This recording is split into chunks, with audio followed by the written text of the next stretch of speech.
we're taking a look at the Cougar Attack X3, and this is aimed at gamers who want to have like a reasonable price keyboard but have all the functionality and have RGBs and have a polling rate and all kinds of functionality in this box. Well, we're going to unbox it and we're going to play with it and we're going to see what it's like.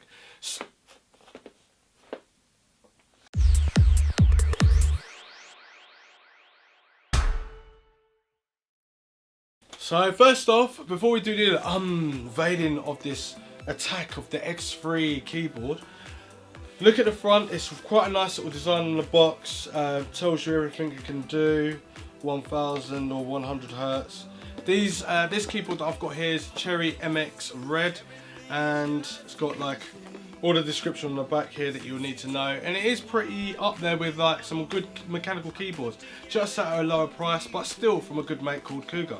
So I'm just going to open up the box now so you can have the lovely unveiling of the keyboard and see how easy it is to open. And it's not. Nah, it's quite a tough box. It looks really nice. It's cool. Alright, so the keyboard's upside down.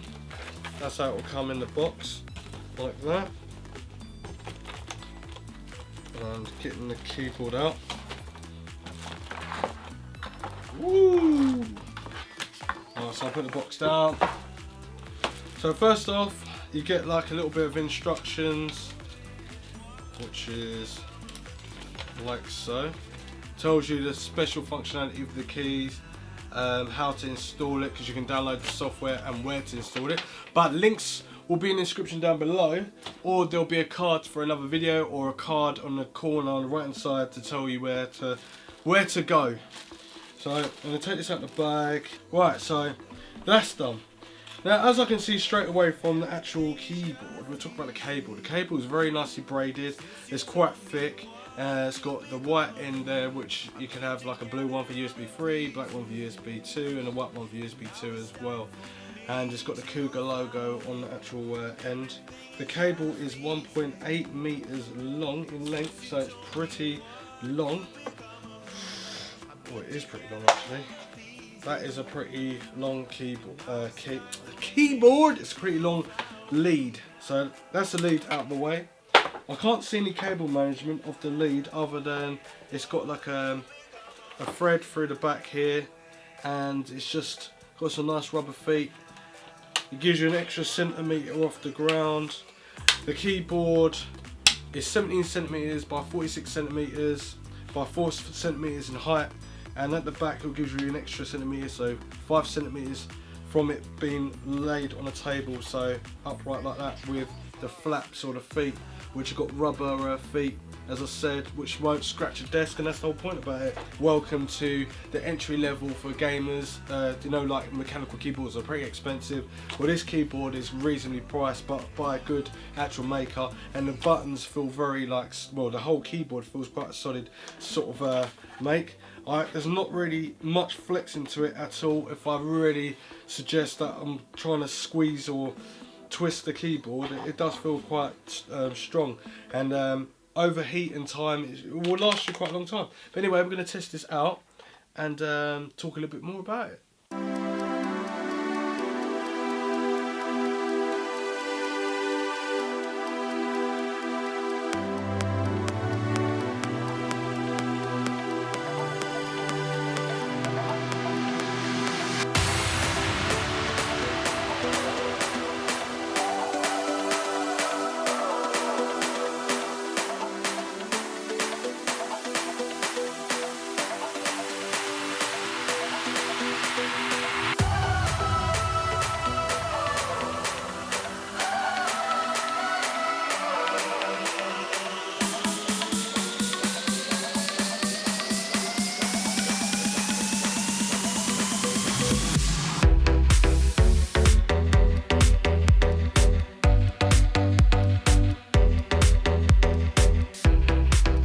So I'm just here by my workbench and I'm testing out this keyboard.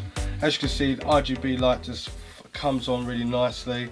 Obviously I didn't realise, I thought I had Cherry MX red switches, but I've actually got brown switches, which I like brown switches a hell of a lot. So I did say about the NK rollover, so it is USB mode supported.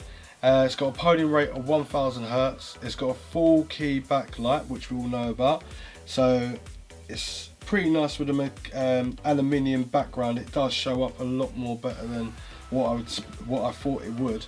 The interface is obviously USB plugs, and then this old school keyboard and like mouse, old peripheral ends and that jazz. So on the back of the keyboard, on the keyboard itself, the FN has got a polling rate. So you've got your FN for your functionality button to activate this, which is F5 to F8, and we've got a polarized rate from 125 Hz, 250 Hz, 500 Hz to 1000 Hz. And then we've got other multi-function keys where you press the FN button and activate the media on this side. And then we've got a full backlit key where we can have brightness adjusted from 0 to 33%, 66%, 100%, breathing 0% to 33%, 66%. And then obviously the on-fly mode is where you can press FN and then you can go through the macro buttons, which would be the M1, M2, M3, and each one's got 10 programmable functions per one key, so that's 30 in total. And then you've got a window lock button here, and then you've got the N key rollover, which is, where is it, there. And then using that plus the FM button gives you the rollover keys and the ghosting keys, which I was talking about.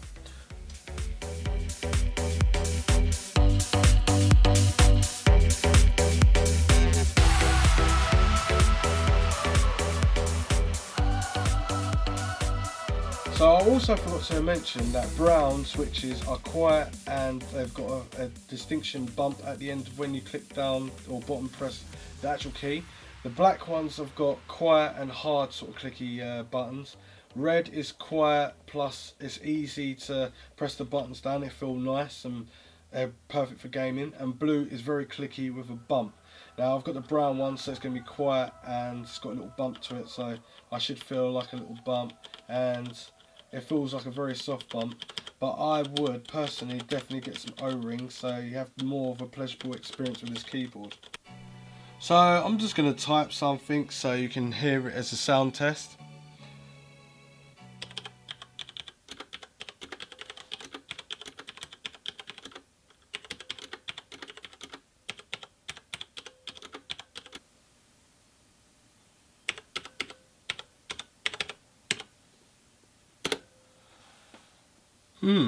I like it. So the buttons feel quite accurate when I'm actually typing, and I didn't think it would be that good. Every time I press the buttons, it feels like I'm quite satisfied that I've actually hit the key, and yeah, it feels really nice. I like the feel of it. It doesn't sound too loud either, and it bottoms out. Let's see how far I can press it before I can get a key. So you can press it just about halfway, and the key and the letters will come up from the keyboard.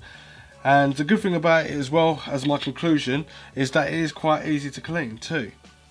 So all I'm going to do is, you should see this popping up on your screen. I'm going to be going to Cougar Gaming, go to Cougar at the top, and we're going to go into downloads. And the downloads are going to go UIX systems. And then it says downloads Cougar UIX systems, plug in the USB enabled keyboard or mouse. Click and install, which is 2, firmware updating and finish, and then you restart it and then it's all good. So I'm going to download it for the keyboard if I can find it. Right, so the keyboard we've got is the TAC X3, so I'm going to download the English version. The firmware I'm using on the date of this video is FW17, and it's the 12th of August 2016, so hopefully that would help. So I'm downloading it now, I'm going to install it. Where is my install? Out of the keyboard and stuff like that. So you've got programs, you've got mode 1, mode 2, mode 3, lighting controls, key assignments and performance of the polling rate of the keys, repeat daily, repeat delay. You've got N key rollover, K key rollover, NK rollover and repeat rate test. So you can test the other keys on there, and then you can apply the settings, or you can cancel or go to OK. You've got lighting controls, well it's only RGB red, and you can control like the back key settings, step 1, step 2, step 3, step 4, step 5, which is 100%, then breathing, and then completely no RGB lights at all, 30% and 66%, which I said in the video earlier. And you've got mode 1 and mode 2 and 3. And the thing is about this keyboard, with other keyboards, mechanical keyboards I've had, you can literally put your settings in the keyboard, go to any other PC and plug it in, and your profiles will all be set up. But this has only got memory for 3 profiles, so you can only go to 3 different PCs and then have your profiles and your LED lights, well your RGB lights set up, and the way that you've got the ghosting or the rollovers or the polling rate that's set up on this keyboard.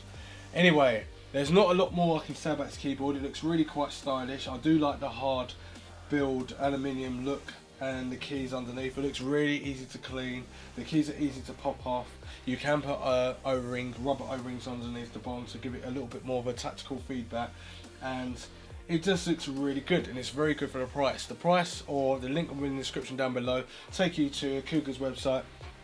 I'm hoping to do a little bit more about Cougar like stuff, because I'm quite impressed with actually the keyboard itself, and at the price that it's marked at for a mechanical keyboard. And you can't just get them in brown switches, you get them in red switches, blue switches and black switches as well.